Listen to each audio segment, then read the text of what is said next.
کو सलामत करने, आपसे दुआएं लेने और पतंग के निशान पर जो ईवीएम के चौथे नंबर पर है वोट डालने की अपील करने आया हूं। मैंने बारहा कहा है कि आपका वोट तलवार है, सिपाही को देंगे तो पहरेदारी होगी, जालिम को देंगे तो गारतगिरी और आपकी गर्दन काटी जाएगी। कांग्रेस ने बार बार हमारी तलवार से हमारी गर्दन काटी है, बाबरी मस्जिद में मूर्ति बैठाकर उसको तोड़ डाला है, बेशुमार नौजवानों को इसने शहीद कराया है। दूसरी तरफ उनका नाकारा उम्मीदवार किशनगंज के मसाइल पर कभी बात न कर सका है। पूरे अवाम में उनके खिलाफ ये कम गुस्सा है, आपने उन्हें वोट नहीं देने का फैसला कर लिया है। दूसरी तरफ तीर का निशान लेकर नरेंद्र मोदी का आदमी आपकी बस्ती में घूम रहा है। ये तीर नहीं है, हकीकत में नरेंद्र मोदी का फूल है। ये नरेंद्र मोदी को प्रधानमंत्री बनाने के लिए कोशिश कर रहे हैं। आज से 3 महीना पहले मसाल जुलूस निकालकर मोदी के खिलाफ बात करने वाले आज मोदी के हमदर्द हो गए हैं। यकीन जानिए, जमीर के इन सौदागरों ने अपने जमीर का सौदा कर लिया है और आज उन ताकतों को जिसने गुजरात में हमारी माओ बहनों की आबरू लूटी है, जिन लोगों ने मस्जिद तोड़ डाली है, जिन लोगों ने बिल्किस बानो का उनके बच्चों के सामने में रेप किया है, उनके सरपरस्तों की जमात आज आपके दरमियान में वोट मांगने आई है। याद रखो गैरतमंदों को, बाप का कातिल 5 साल के बाद बस्ती में आए तो आदमी गम नहीं भुला देता, उसके लिए कुर्सी पेश नहीं करता, उसकी गर्दन पर हाथ रखता है।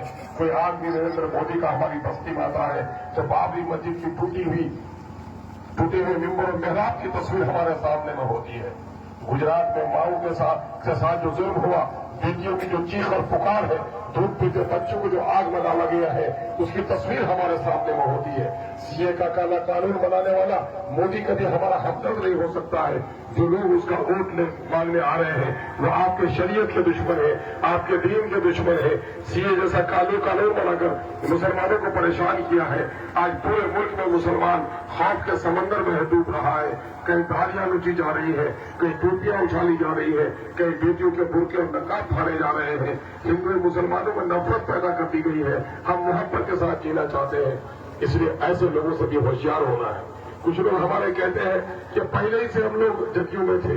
अरे जदयू में थे, पहले से एक दुकान में दूध की दुकान थी, मट्टी की दुकान थी, जाकर वहां दूध पीते थे। उसने अगर शराब की दुकान कर ली तो फिर भी जाके पियोगे। कसाई पहले बकरी काटता था, बकरा काटता था, गोश्त खरीदते थे।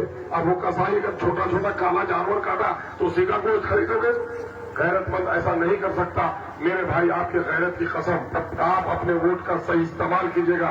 मैं अपनी माओ बहनों और बेटियों को कहता हूं, 26 अप्रैल को आप रोजा रखो की हालत में एमआईएम को वोट दीजिए। इस वक्त पैरिस ससोदिन आपके दर्द की आवाज है, आपके मसाइल को उठाता है।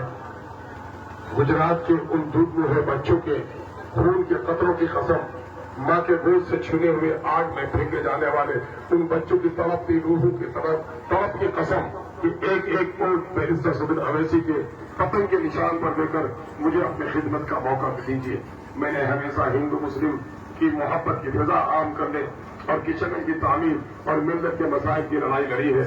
उम्मीद है आप एक वोट देकर हमें अपनी खिदमत का मौका देंगे। बहुत बहुत शुक्रिया। अस्सलाम वालेकुम, आदाब।